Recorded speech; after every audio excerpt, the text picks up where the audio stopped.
Hello friend, welcome to the channel solution. हमारे G PAT NIPER pharmacist drug inspector exclusive series में आपका स्वागत है। आज के इस वीडियो में हम बात करने वाले हैं drug inducing vomiting as an adverse effect at therapeutic dose. ये टॉपिक थोड़ा सा लंबा है बट इंपॉर्टेंट है, समझने की जरूरत है। हम यहाँ पे ऐसे इंटेंशनली यूज की बात नहीं कर रहे जहाँ पे हम वोमिटिंग इंड्यूस कराएं। हम बात कर रहे हैं ऐसे ड्रग की जो वोमिटिंग इंड्यूस तो कराते हैं लेकिन वो वोमिटिंग हमारे लिए डिजायरेबल नहीं होती, हम उसको नहीं चाहते।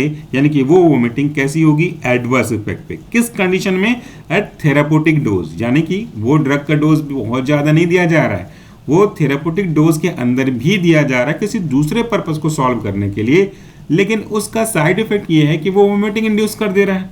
अब समझ में आ गया आपको? तो चलिए देखते हैं कि ऐसे कौन कौन से क्लास के ड्रग हैं जो थेरेप्यूटिक डोज पे वोमिटिंग इंड्यूस करते हैं एज अ साइड इफेक्ट। तो क्लास है एक तरफ और दूसरी तरफ है आपका example of that particular drug.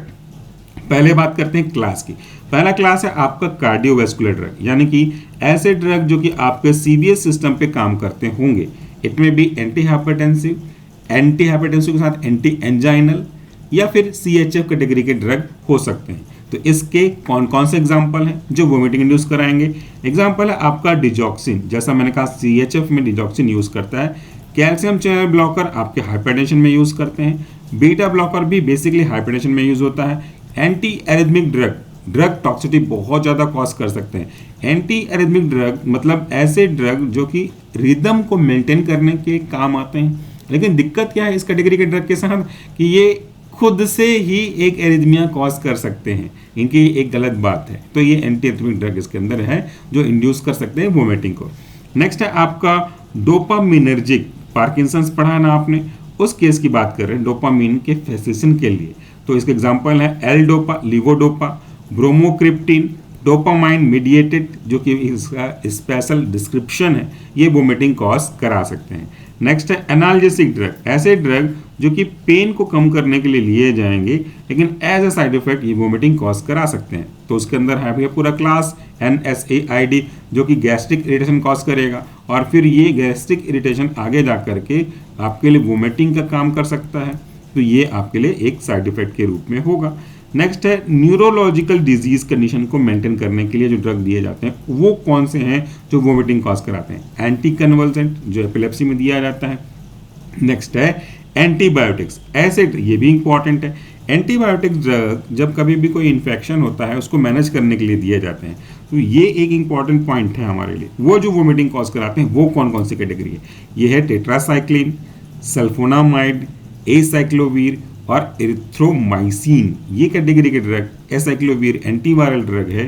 तो ये जो कैटेगरी के ड्रग हैं वो वोमिटिंग इंड्यूस कर सकते हैं।